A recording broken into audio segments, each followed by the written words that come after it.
Hello, I'm Nan Geschke, your host of the Los Altos History Show.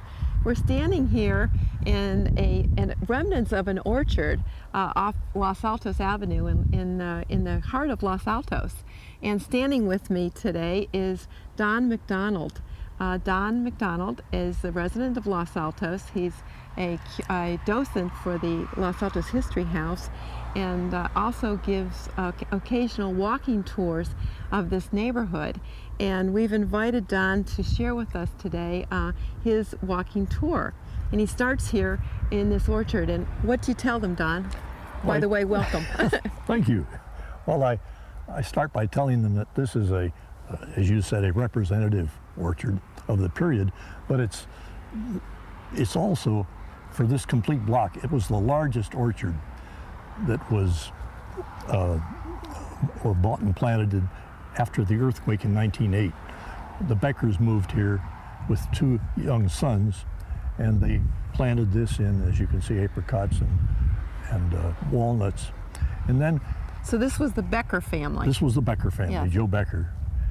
And then in 1922, the oldest son married, and we'll see the place of the girl that he married on the other side of the block.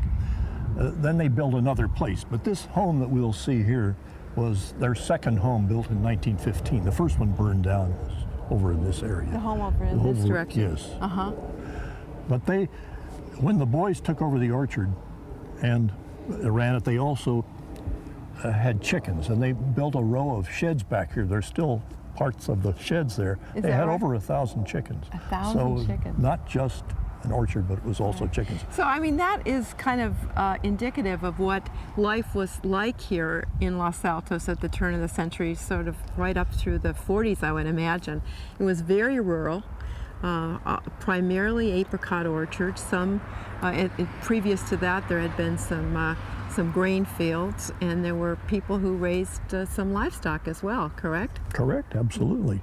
This is the only orchard that we're going to see in the block that was their business. The others are smaller, and the men had jobs outside, but they ran the orchards as a... So the other orchards were more of a pastime or hobby, but This was an actual livelihood. That's right, that's right. But there were a lot of 10 to 15 acre tracts here in Los Altos, right, Don? That's right. Where people did live off the land. This is a perfect example. And this is almost 2.5 acres that's left of the original 10-acre. I know. I love spread. To see this. Well, it's beautiful any time of the year. We're standing here on a beautiful day in October, but it's beautiful in the springtime when these trees are blossoming, and it always reminds me when I drive down Los Altos Avenue of what it must have been like here in Los Altos in the springtime. I hear some of the old timers talk about it, and it was a special time. Well, let's get going on our tour, Don. Yes, let's do that. This orchard, I should mention, extends all the way from Pine Lane, or did extend from Pine Lane all the way to Yerba Santa and back over 300 feet. So 10 acres is a lot of land. It's a third of the block. That's roughly. Right. So. Good.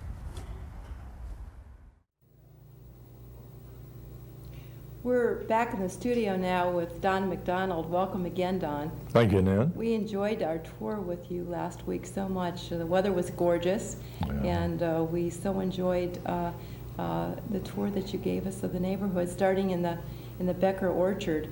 Now, just to give our viewers an idea of where where we were walking. You know, exactly where in Los Altos is this neighborhood?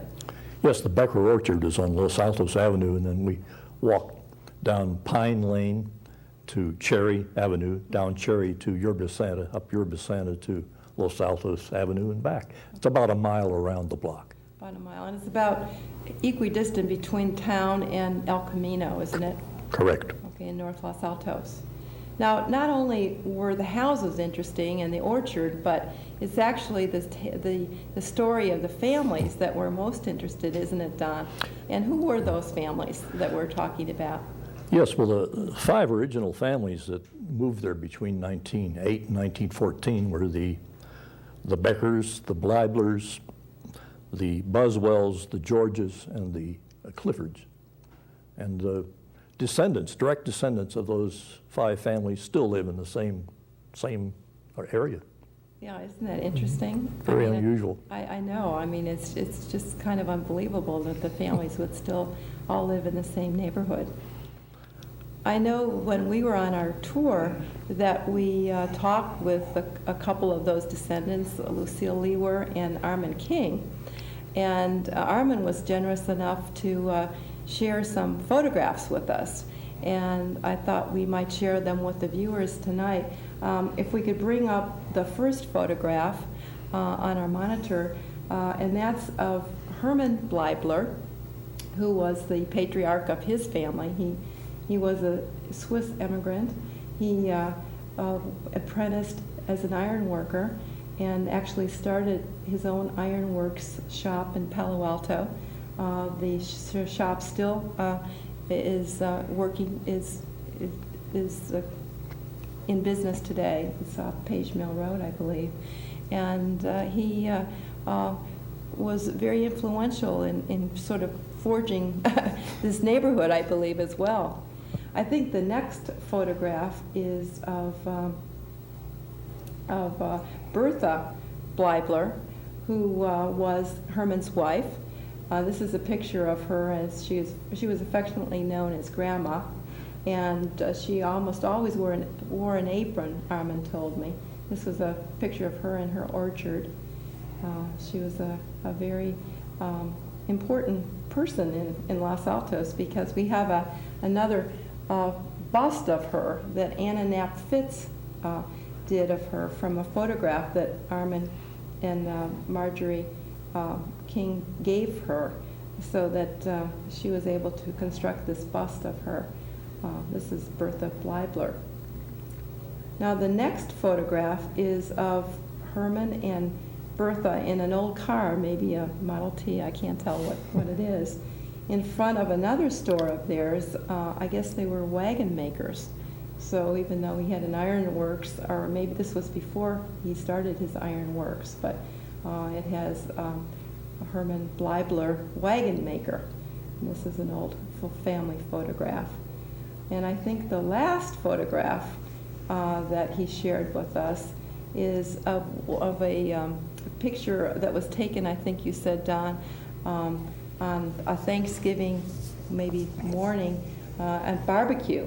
And these are the families that we've been talking about, the Lewers, the Bleiblers, the Kings, and the Buswells, as well as the Beckers. And I think there were a few assorted cousins who were there. And some of the young children that you see in the photograph now are in their 60s. It's a 1945 photo, yes. Nice, 1945, yes. Yeah. So the homes that we actually saw on your tour, I think the first one that we talked about in the orchard is the one of the Becker homestead. And you said there was one burned down. Yes, that's right. This was the second. This one that's on the monitor now is. Because the second one was built about 1915. And then later on, they had this 10 acres that stretched between Yerba Santa and Pine Lane. They built another house facing on Pine Lane in the 1920s, and that's still in existence. It's still in existence, yes. Huh? And are there any descendants? Yes, the direct descendants live in this house and also in the one on Pine Lane. Oh, okay, so there still are some Beckers. Well, they're not, actually, the Becker girl married the Clifford boy, so it's Mrs. Clifford that lives on Pine Lane, and then her son, of course, is, who owns the place here, is a Clifford, so it's Cliffords. I see. Originally Beckers. Originally Beckers. Yes. And they keep that orchard, don't they? It's... Well, a lot of it's been subdivided, but there's still 2.5 acres here, and she's got about an acre over on Pine Lane, so a substantial part of it's still left. I know. It's always a topic of discussion every time we go down Los Altos Avenue. I know. Yeah. Now, this next home that's coming up on the monitor now is also of one of the old Los Altos pioneering families. Isn't that correct, Don? Yes, that's right. That's the home of the Georges, who bought this property in 1908 and built the house and moved in 1913. And their daughter, Winifred George, married Joe Amaral, and they still live there in the same place. It was remodeled in 1924, but it's the same house, same location. Remodeled in 24, I think. They had 2 acres. It's amazing. Our house was built in 26, and I thought it was old, but that one was remodeled in 24. That's right.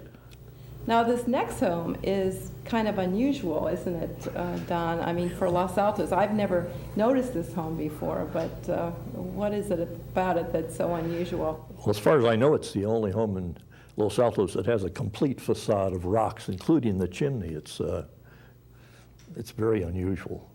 It is. I mean, where did those rocks come from? Well, they're said to have come from either Adobe Creek and San Francisco, because Mr. Meissen, who built the place in about 1925, actually commuted to San Francisco in a truck, and he was supposed to have brought some of the rocks back from San Francisco. So it's a mixture. A mixture. Now, the Meissen family, are there any descendants here? They've as far as I know, no. They've left Los Altos. They've left. So now this last home is one that has kind of a unusual attachment, I guess, or outbuilding. That's right. Yes, I'm told by the interviews I've had, that all of the homes in this block at one time had these little aviaries that were built for the ladies to have 40, 50 canaries. This is the only one, as far as I know, that's left. Oh, yeah. So that was kind of the pet of choice in the That's right. That and the little fish pond. I noticed that over at Armin King, yes. the little fish pond. The fish ponds are still there, but the aviaries is the only one left. Oh, that's really interesting. Well, we were able to talk with Lucille Lewer and also Armin King, 2 descendants of the Bleibler family. Lucille was Herman and Bertha Bleibler's daughter, and then Armin is actually a grandson of Herman Bleibler, and we were able to interview them in their Cherry Avenue homesteads, and we'd like to be able to share that interview with you. Don actually interviewed them, and it was a delightful day, and I thought we would share that those interviews with you now. So thanks, Don, for joining us tonight, and let's roll that tape. My pleasure, Nan. We're sitting on the porch of Mrs. Lucille Lewer, and she's been kind enough to talk to us about the old days. This is a home that she's lived in for most of her life. And everyone who comes by here, Mrs. Lewer, remarks on the wonderful gates out there, the beautiful ironwork. And can you tell us a little bit about that? Well, we had a big dog. We had a big police dog. In fact, I have a beautiful picture of the dog. And he would, you couldn't quite trust him that he might bother a person because he was very handsome and very beautiful, and he knew it. But he was a little bit arrogant. So we didn't want anyone to get harmed by him. So we decided that we better have a gate and a fence around here. And at that time, that is what we did. But eventually, we felt also that it was a little hard keeping him. Somebody might walk in and get injured. So then a strange dog came, another kind of a shepherd mix, and which I had for many, many years. So she was 15 years old when she passed away. And she was my little guardian angel when I was alone for years.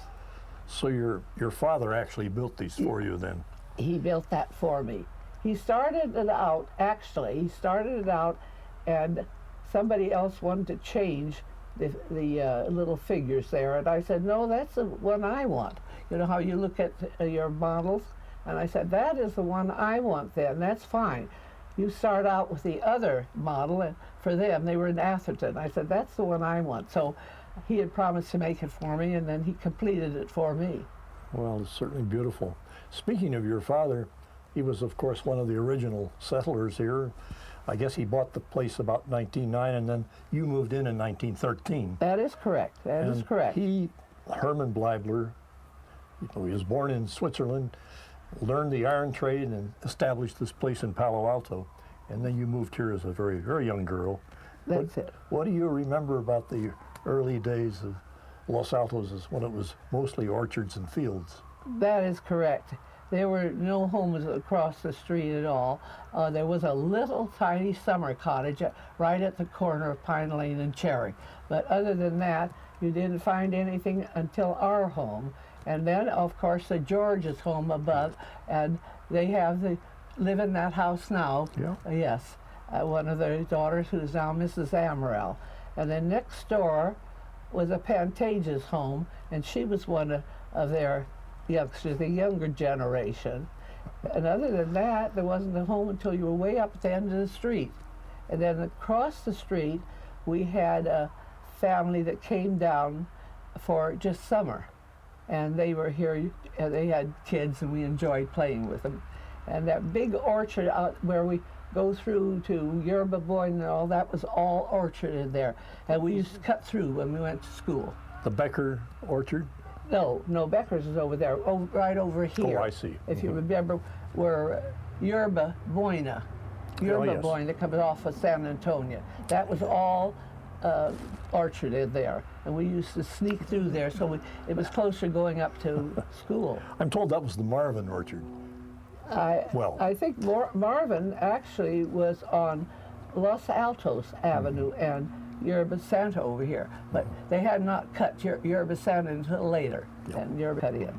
So that was very interesting when they cut that in, and that made another way that we could go out going to school, and that was kind of fun too. We go up to Los Altos Avenue, and it was always fun coming down with our bicycles, because going downhill was fun, and you could put your feet, up on your handlebars and keep going. And we always had to wear bloomers in those days. That was one thing. You had to have your bloomers on, whether you were in athletics or climbing, and I was always climbing someplace because I loved to be active. I was a very active young girl.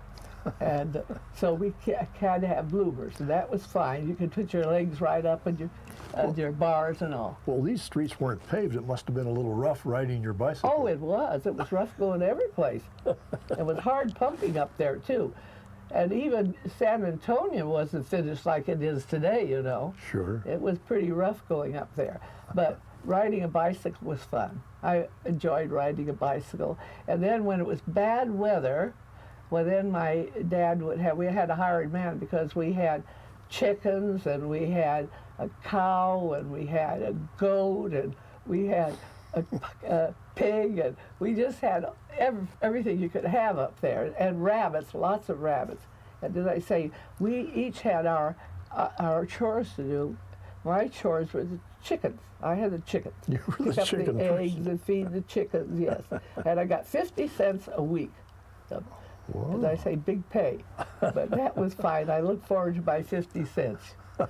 So each had a little pay, and then when came Christmas time, Dad said, now, if you saved a bit of your money, now what would you like to give for something to somebody or buy something for somebody? So he was a philanthropist, but in the small time money when you didn't have that much, but like Children's Home Society and all those, he always gave something. And we were taught as children always to get something. And we had to go to Sunday school. That was not if you liked to go to Sunday school, you went to Sunday school. There was no question about it. No, that's you right. went. When you moved here in 1913, and you were a very young girl, 6 years old, there wasn't even electricity, was there, at that time? No, that came in later. So No. how did you study?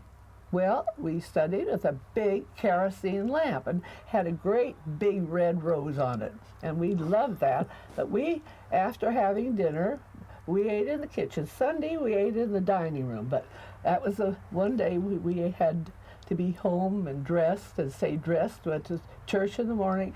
But in the evening, after we had our chores done, we changed our clothes. Dad was from the old country, and he wanted to see that we looked nice at the table, which we always did, and then he would make us study. That was the first thing we did. And we sat around this great big kerosene lamp. All four of you. Yeah, all four of us. And study. That's the way we had to study. Well, we're standing here in Cherry Street at the residence of Mr. Armand King, who's agreed to talk to us. Armand's grandfather, Herman Bleibler, built this place back in 1913, and he's the gentleman who founded the Bleibler Iron Works in Palo Alto. Correct. What can you tell us about this place, Armand? Well, this house was built by my grandfather. He raised 4 children. There was Alma, Lucille, Bob, and my mother, Josephine. And it was a working ranch home that they had in the 1915 through the 1930s. They had pigs 5 acres, didn't they? Oh yeah, 5 acres, and mostly it was vegetables and fruit trees and apricots are some of them, and almonds and cherries.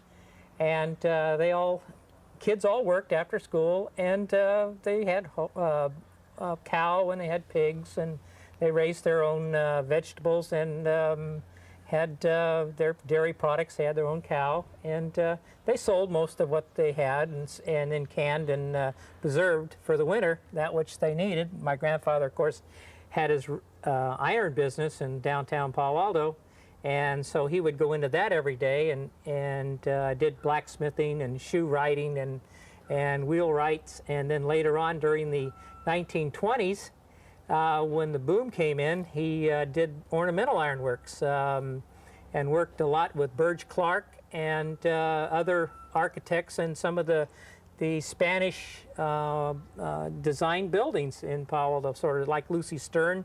I think he had something to do with some of the ornamental ironworks there and some of the other houses in Palo Alto. And there's examples of his art in and around Los Altos. Yes, well, we saw one example at your aunt's place, Lucille Lieber. Yeah, he was quite a handyman. He learned his art in Switzerland, and when he came to the U.S., the art of forging metal wasn't in vogue at the time, but over in Europe, they had all these beautiful balconies and items like that, and that's where he learned his trade. But when he came to the U.S., they still had horses and carriages, and so he went into horseshoeing business instead of decorative ironwork. Well, Armand, when you moved here, actually you were living in Los Altos, but not in this place until later on. No, Dad and Mom owned a house up on Orange Avenue, and it had just a single bedroom. And then when Grandfather passed away, then Grandmother sold this home to my parents, and I was age of about 14, and have lived here darn near continuously since the age of 14 through my parents. And then when they retired, then I bought it from them in 1968. You were telling me once, Armand, about your grandmother and the work that she used to do around here. It sounded like she was a very good farmer. Oh yeah, she had charge of all the dry fruit processing and the nuts, and made a little money at Christmas time on her almonds and apricots. But there was a story that I remember when I was about 11 years old. I came down here and they had slaughtered one of the pigs, and they had several chores that the young adults had to do, and one of them was stirring the blood as they cut the throat, and the blood sausage was being created as you stirred the blood from coagulating. But there was another job that she also gave me, was they had a big prune kettle, which they used to dip and lye the prunes and then dried them out. But they also put the hog head in there and boiled it and boiled it and boiled it until Grandma could shake it and everything would come out of the hog's head. And in those days, the old story was the only thing they didn't fix off that hog was the squeal. In this case, she made head cheese out of everything that fell off of the skull. It was right out here in the It was yard. right out here. In fact, it was not too far from where we're standing is where they had that kettle, which they did for prunes and stuff. I understand that at one time this place had a tank house. It did. The tank house was established by my grandfather, and he did supply water to the neighbors. And he had a gasoline engine at first, and it pumped the water up from the ground, of course, up to a tank. And he used it to irrigate both sides of the property here. And one year, when the winds came up real bad, the tank house roof flew off and dropped between the neighbor's home and ours. And my dad then decided it was time to take the tank house down. It was getting a little old. Tell me something about these beautiful trees here, Armand. Well, They look pretty old. They must have been planted, what, in the 20s? yeah, those were about 70-something years old when the young adults, and I'll call my aunt and my mother and my uncle as young adults, they used to have picnics up in Portola Valley or over at Big Basin. Well, one year everybody decided to bring back little redwood tree seedlings, and those 4 trees started out their life in, I think, probably Big Basin Park, and that's where they've been ever since, uprooting my driveway. But that's Well, that's a small price. small pace to to have a beautiful tree like that. Well, Armand, I want to thank you again for joining us on this walk around the blocks and showing us this beautiful home of your grandparents and yourself on Cherry Avenue. Well, Don, thank you for bringing your camera to us and keeping the Bleibler history alive. I appreciate it. Good. Thank you.